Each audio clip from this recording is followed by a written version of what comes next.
President Trump obviously making headlines during the 60 Minutes interview, but one image is getting a lot of attention today. This is the look we see on the wall between Leslie Stahl and the president. On the wall there is this painting, which we're going to get to. But a couple of things stood out to us. First of all, one, the DirecTV remote on the table, which speaks to what we already know about the president's habits. The New York Times reported he spends 4 to 8 hours a day watching television. Then there is the candy jar filled with red and pink starbursts. According to the House Majority Leader, Kevin McCarthy, the president only likes to eat the cherry and strawberry flavors. And finally, the painting there on the wall of President Trump with former Republican presidents Lincoln, Nixon, Reagan, others playing cards. It was apparently a gift from California Congressman Darrell Issa. And the artist joins me now. He is Andy Thomas. Andy, a pleasure to meet you. Welcome. Brooke, thank you. Thank you for having me on. So I know you painted the Republican Club, right? The table with the Republicans. You also have a separate painting of Democratic presidents as well. But give me a quick backstory, Andy. Why did you paint this? What inspired you?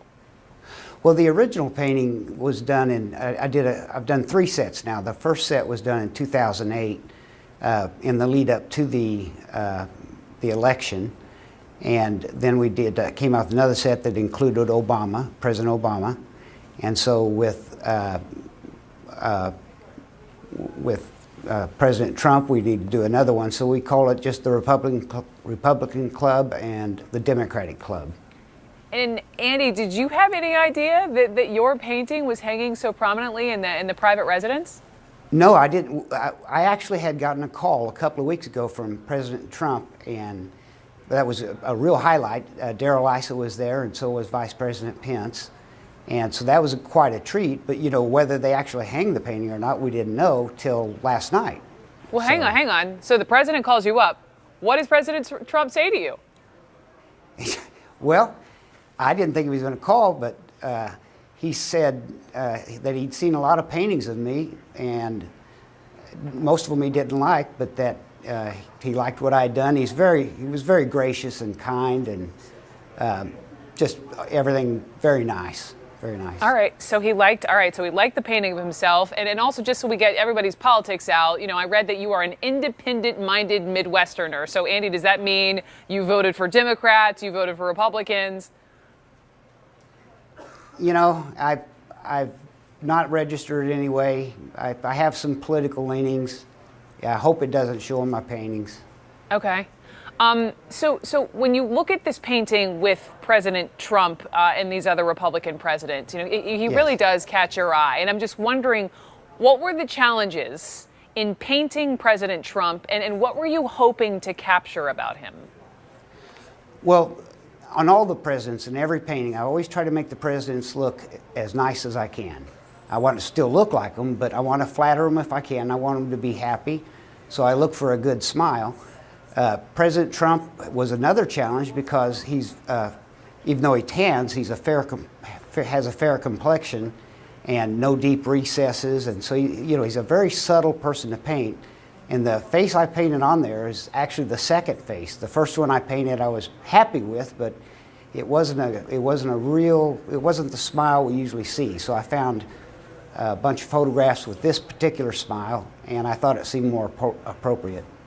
I'm wondering, when the president called you up recently, was there anything particular about how you painted him that he really appreciated? He just was effusive, really, and just as kind as he could be. I have seen some paintings of him. He's a challenge to paint. You know, he has different looks and different profiles. So all I know is he said he liked what I'd done, and that made me feel great. Now, Andy, there is a subtle or not so subtle feminist message in this painting, which I also found fascinating. We've got a spotlight on this female figure, kind of blurry in the background. It's in both paintings. It's Yes. a woman. Tell Yes. me who she is. In both cases, that kind of evolved, and I can tell you the story, but that would be, in this case, the first female Republican president walking over to take her place at the table. And same way with the Democratic painting. And I've heard people call it a feminist message. I'm far from I would be a big disappointment to feminists everywhere, but it's something that's going to happen. It's, you know, it doesn't need to be advocated or anything. We're going to have a woman, you know, 50% of our presidents will be women probably from this time on. What makes you so sure? Other countries are doing it and doing it well. So it's about time we do it here. Well, there is a record number of women on the ballot this year, so we'll see baby steps, and maybe it'll finally happen. Why was this so important? 30 seconds, though. Why was it so important to have that representation in your picture? Well, the story was I didn't want to have it all men, just because it begins to look like a good old boys club. I knew I wanted to put women in there. I started painting the woman in. I thought, well, I'll just make her the woman walking over the table. And I looked at the painting as I was painting it, and I thought, wow, that'd be pretty intimidating to walk up to that table of powerful people. But then I thought my daughter would walk right up there. She's been doing it for 20 years in business. So, you know, I may be intimidated. My daughter wouldn't be. She'd walk right over there. I love that. I love that your daughter would walk up to the table. There will be a woman who will walk up to that table. Andy Thomas, thank you so much for taking time with me. I appreciate you.